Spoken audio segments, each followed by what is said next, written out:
Hello students, कैसे हैं आप सभी। आशा करता हूँ आप सभी अच्छे होंगे। तो हम लोग पढ़ते हैं केमिस्ट्री में चैप्टर नंबर 4 डी और एफ ब्लॉक के तत्व। लास्ट क्लास में हमने सीख लिए थे डी ब्लॉक के तत्वों को इलेक्ट्रॉनिक विन्यास बनाना, जिसमें हमें एक प्रॉब्लम आई थी। वो प्रॉब्लम क्या आई थी कि वहां पर कुछ तत्व जैसे क्रोमियम हो गया, कॉपर हो गया, सिल्वर हो गया, या मोलिब्डेनम हो गया, इनके अपवाद में मैं कुछ छेड़छाड़ कर दे रहा था। और मैं क्या बोल दे रहा था इनको, मैं बोल दे रहा था कि ये क्या है, अपवाद है। तो यह जानने की अपवाद ये क्यों है, ये अपवाद सब आया कहां से, अपवाद का मतलब क्या हुआ। तो आज हम सीखेंगे क्रोमियम और कॉपर। दो एग्जांपल में लिखूंगा और दो या एक आप खुद से कमेंट करके देंगे कि ये वो अपवाद क्यों है। तो जानते हैं क्रोमियम अपवाद क्यों है। क्रोमियम एटॉमिक नंबर 24, एक्सेप्शन है, अपवाद है। तो अपवाद क्यों है उसको सीखेंगे, उसको समझेंगे। उससे पहले आपको थोड़ी सी बातें पता होनी चाहिए, मैं इसको बेसिक डिस्कस कर लूं। हमारे पास यहाँ पे तीन शब्द होंगे बेटा। पहला होगा पूर्ण भरित कक्षक, दूसरा होगा बेटा अर्धपूर्ण भरित कक्षक, तीसरा होगा बेटा अपूर्ण भरित कक्षक। अपूर्ण भरित कक्षक। पूर्ण भरित कक्षक कैसे होंगे? पूर्ण भरित कक्षक होंगे जैसे हम बात कर रहे हैं भाई S2, हमें पता है S में केवल एक ही कक्षक होगा, उसमें दो इलेक्ट्रॉन है, तो पूर्ण भरित। जैसे P6, हमें पता है P के पास तीन कक्षक बनेंगे और तीनों में कितने इलेक्ट्रॉन, दो दो इलेक्ट्रॉन है, तो ये क्या है, पूर्ण भरित कक्षक है।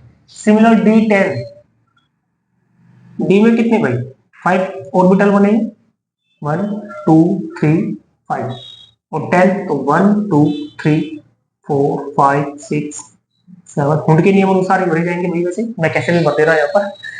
तो आप देख रहे S2 P6 D10 और इसी प्रकार से F14। ये कंडीशन क्या है हमारी, ये कंडीशन है पूर्ण भरित कक्षक की। मतलब यहाँ पर कक्षक पूरे भरे हुए हैं और गुंजाइश नहीं है कि उनमें इलेक्ट्रॉन एंटर कर सकेगा। दूसरी कंडीशन क्या था, अर्धपूर्ण भरित कक्षक। अर्धपूर्ण भरित जस्ट इनके आधे। एस में कितने थे, दो थे, तो S1 एक कक्षक है तो एक इलेक्ट्रॉन। इसके बाद कौन सा भाई, P3।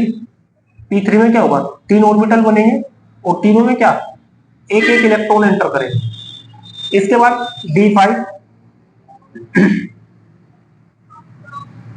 1 2 4 5, तो D5 में क्या होगा, एक एक इलेक्ट्रॉन एंटर करेगा यहाँ पर भी। और सिमिलर यहाँ पर क्या होगा, X7। तो यानी इनके अगर सभी में हाफ हाफ कर दो भाई, S के पास 2 था, 1 कर दिया, P के पास 6 था, 3 कर दिया, D के पास 10 था, 5 कर दिया, F के पास 14 था, 7 कर दिया। तो इस कंडीशन को कहेंगे हम अर्धपूर्ण भरित कक्षक। या मैं शॉर्ट शब्दों में कहूं कि जितने भी कक्षक होंगे उन सब में अगर एक एक सिंगल सिंगल इलेक्ट्रॉन एंटर है तो क्या कहलाएगा हमारा अर्धपूर्ण भरित कक्षक।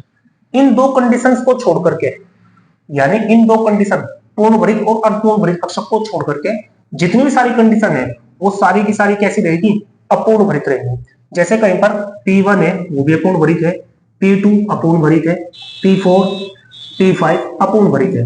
सिमिलर D1 से लेकर के D5 को छोड़ करके, D5 नहीं होगा यहाँ पर, इसके बाद D10 नहीं होगा, बाकी सारी कंडीशन में क्या है, अपूर्ण भरित है। सिमिलर F भी 7 से लेकर के, सॉरी 1 से लेकर के 7 को छोड़ दो भाई, F7, और किसको, 14 को छोड़ दो, F14 को छोड़ करके बाकी जितनी भी कंडीशंस होंगी उसमें सब सारी सारी क्या है, अपूर्ण भरित कक्षक हो। आई होप आपको समझ आ गया होगा यहाँ पर पूर्ण भरित कक्षक भी, अर्धपूर्ण भरित कक्षक भी, अपूर्ण भरित कक्षक भी। अब इनके अस्थायित्व का क्रम समझिए।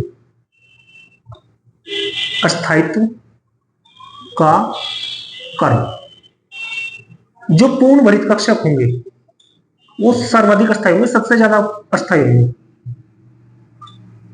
पूर्ण भरित कक्षक, सबसे ज्यादा। इसके बाद दूसरे नंबर पर कौन होंगे भाई, अर्धपूर्ण भरित कक्षक। अर्धपूर्ण भरित कक्षक। और सबसे कम कौन होंगे बेटा, आंशिक या अपूर्ण भरित कक्षक। आंशिक या अपूर्ण भरित कक्षक। तो इनके स्थायित्व का कैसा है भाई, ये घटता क्रम है, इनके स्थायित्व का घटता क्रम। सर इनसे क्या लेना देना, क्या समझा रहे हैं, तो इनसे लेना देना है, अब बातें क्लियर हुई, अब बातें आपको समझ आने लगी। अब देखो, अगर मैं क्रोमियम का सामान्य इलेक्ट्रॉनिक विन्यास बनाऊं, मैं भूल जाऊं एक मिनट के लिए कि क्रोमियम अपवाद है, तो क्या बनाऊंगा मैं स्टूडेंट हूं, मैं 11th क्लास का, तो मैं बनाऊंगा भाई 1s2, 2s2, 2p6, 3s2, 3p6, 4s2 और 3d4, ये बनाऊंगा जो सामान्य इलेक्ट्रॉनिक विन्यास है उसके अकॉर्डिंग। लेकिन मैंने यहां पे देखा कि 4s2 3d4 ये कंडीशन बनी। यहां पर कंडीशन क्या है, यानी कि जो 3d4 है ये कैसा है, ये है भाई आंशिक या अपूर्ण भरित कक्षक होंगे। इसमें कैसे होंगे एक्सप्लेन कर दे रहा हूं। हमें पता है डी में कितने ऑर्बिटल बनेंगे बेटा, 5 ऑर्बिटल बनेंगे, 2 3 5। अब यहाँ पे 4 इलेक्ट्रॉन है, तो 4 को जब आप एंटर करोगे 1 2 3 4, एक ऑर्बिटल इसका कैसा रहेगा, ब्लैंक रहेगा, खाली है, वैकेंट है। सिमिलर यहाँ पे 4s2 की बात करें बेटा, 4s2 में क्या एक ऑर्बिटल बनेगा, उसमें 2 इलेक्ट्रॉन, ये कैसा है, ये है भाई पूर्ण भरित कक्षक। तो हुआ क्या यहाँ पे, इसमें आंतरिक प्रतिकर्षण लगेगा इलेक्ट्रॉन का, तो किसके कारण भाई, इलेक्ट्रॉन के आंतरिक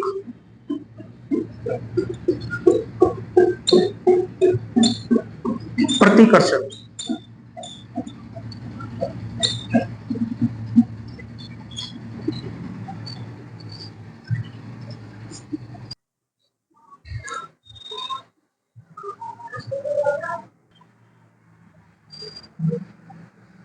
तो यहां पे क्या होगा, पूर्ण भरित कक्षक, तो यहां पे होगा बेटा आंतरिक इलेक्ट्रॉन प्रतिकर्षण, किसके, इलेक्ट्रॉन 4s के। तो इसकी वजह से क्या होगा कि यहां से जो 4s, जब ये आंतरिक इलेक्ट्रॉन प्रतिकर्षण होगा, तो इसके कारण क्या होगा, एक इलेक्ट्रॉन यानी ये वाला इलेक्ट्रॉन इससे निकल करके 4s से निकल किस में एंटर कर जाएगा, ये कर जाएगा 3d में। इससे होगा क्या, इससे कंडीशन बन जाएगी कि 3d5 4s1 होगा। सर बेनिफिट क्या हुआ इससे, इससे बेनिफिट ये हुआ कि ये था हमारा अपूर्ण और ये था पूर्ण।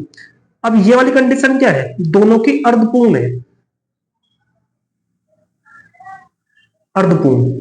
और इस अर्धपूर्ण के कारण यहां पे क्या हो रहा था, यहां पे क्रोमियम के स्थायित्व कम हो जा रहा था। लेकिन अर्धपूर्ण के कारण क्या होगा, ये दोनों जब इलेक्ट्रॉन विन्यास अर्धपूर्ण होंगे, दोनों कक्षक में जब एक एक इलेक्ट्रॉन होगा, इनके दोनों कक्षक हमारे अर्धपूर्ण होंगे, तो ये क्रोमियम को अतिरिक्त स्थायित्व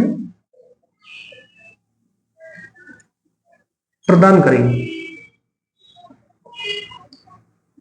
और यही कारण है क्या कि क्रोमियम का इलेक्ट्रॉनिक विन्यास ये ना होकर के क्या होगा भाई, 4s1 और 3d, लिख दे रहा है यहां पर,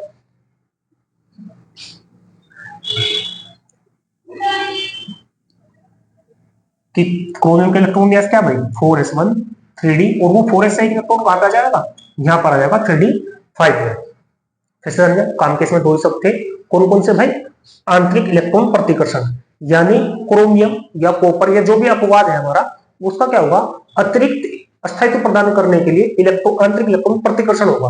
उस आंतरिक इलेक्ट्रॉन प्रतिकर्षण के कारण क्या होगा, एक इलेक्ट्रॉन 4s या उसका जो आउटरमोस्ट शेल है उसमें से एक आंतरिक डी कोष में एंटर कर जाएगा अतिरिक्त, कई बार दो भी कर सकेगा कुछ एलिमेंट्स में। तो ये जो इलेक्ट्रॉनिक विन्यास में बदलाव है, ये इलेक्ट्रॉनिक विन्यास में जो चेंज है, वही क्या रहेगा हमारा, क्या अपवाद या एक्सेप्शन। आई होप आपको समझ आ गया होगा।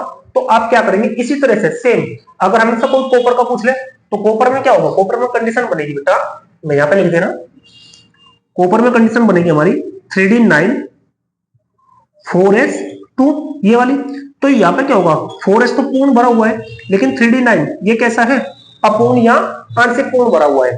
तो इसको क्या होगा, यहां पर भी आंतरिक इलेक्ट्रॉन प्रतिकर्षण लगेगा, और ये 4s से एक इलेक्ट्रॉन किस में एंटर कर जाएगा, इसके कारण इसमें। तो यहाँ पे क्या हो जाएगा, ये हो जाएगा 3d10 और ये हो जाएगा 4s1। तो ये पूर्ण भरित हो जाएगा और ये कैसा हो जाएगा, अर्धपूर्ण भरित हो जाएगा। तो यहाँ पर भी क्या होगा, अब दोनों का स्थायित्व किससे है? आंशिक पूर्ण भ्रय से ज्यादा हुआ है, इसलिए कॉपर को अतिरिक्त स्थायित्व मिलेगा और यही कारण है कि कॉपर भी क्या करेगा, अपना अपवाद इलेक्ट्रॉनिक विन्यास शो करेगा, अपवाद इलेक्ट्रॉनिक विन्यास प्रदर्शित करेगा। इसी कारण हम क्या करते हैं, इनका इलेक्ट्रॉनिक विन्यास इस प्रकार से लिखते हैं कि 4s1 3d समथिंग समथिंग, मतलब अगर क्रोमियम है तो 3d5 और कॉपर है तो 3d10। आयोग आपको समझ आ गया होगा कि अपवाद क्या है, क्रोमियम और कॉपर के इलेक्ट्रॉनिक विन्यास अपवाद क्यों लिखे जाते हैं। अगर वीडियो पसंद आया हो तो चैनल को लाइक करें, वीडियो को लाइक करें, चैनल को अगर वीडियो पसंद आया हो तो वीडियो को लाइक करें, चैनल को सब्सक्राइब करें, कमेंट करना ना भूलें। थैंक यू वेरी मच, धन्यवाद।